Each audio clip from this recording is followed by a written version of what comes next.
देखिए इस क्वेश्चन में है two blocks of equal mass m are tied to each other through a light string and placed on a smooth horizontal table. One of the blocks is pulled along the line joining them with a constant force F. Find the tension in the string joining the blocks.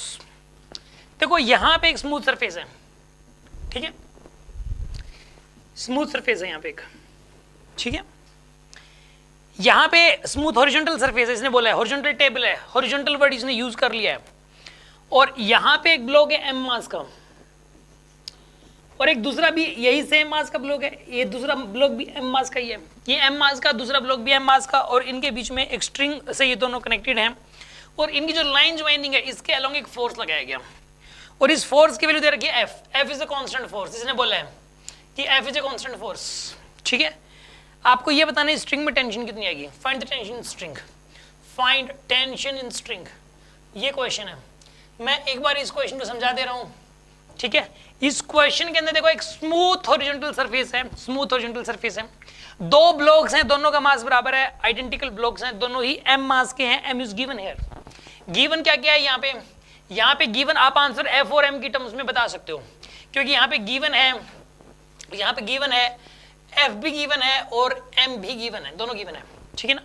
आपको string में tension बतानी है कितनी होगी, ठीक है ना, और इसके ऊपर एक f का फोर्स लगाया गया है, तो इस स्ट्रिंग में टेंशन कितनी आएगी, ये क्वेश्चन है।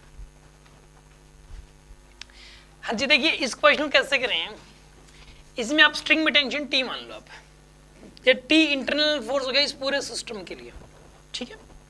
पहले ये बताओ, ये पूरा इकट्ठा एक सिस्टम है, इस सिस्टम का, इस पूरे सिस्टम का जो एक्सेलरेशन होगा वो होगा net force by net mass, net force by net mass. इस पूरे सिस्टम पे जो फोर्स लग रहा है F का, और इस पूरे सिस्टम का जो मास है वो 2m है। पहली बात तो इन दोनों के अंदर जो एक्सेलरेशन आएगा वो F/2m का आएगा। इसके अंदर भी जो एक्सेलरेशन है, सपोज a का मतलब, और इसके अंदर भी a का सेम एक्सेलरेशन है और a की वैल्यू है F/2m।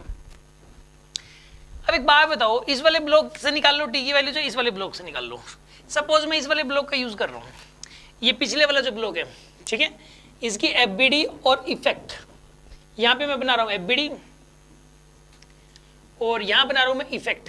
ये कौन से वाले ब्लॉक के लिए बना लो, चाहे किसी के लिए बना लो आप, इससे भी निकल जाएगा, इससे भी, ठीक है ना।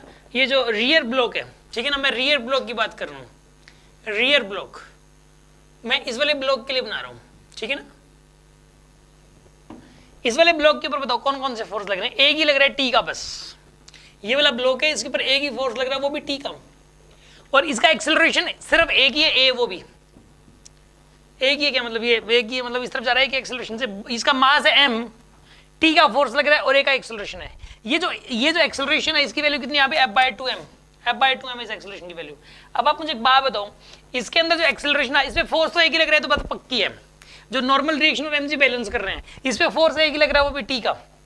अगर एक ही फोर्स लग रहा है T का, तो इसी की वजह से एक्सेलरेशन आया होगा इसके अंदर, इसी की वजह से इसके अंदर एक्सेलरेशन आया होगा, तो इस T की वैल्यू ही m के बराबर हो जाएगी, मास इस ब्लॉक का और इसी का एक्सेलरेशन। इस ब्लॉक का मास है m और इसका एक्सेलरेशन है F/2m, मतलब answer is F/2, this is answer. ये टेंशन की वैल्यू आ गई, ये स्ट्रिंग के अंदर टेंशन आ जाएगी। समझ में आ गया आपको?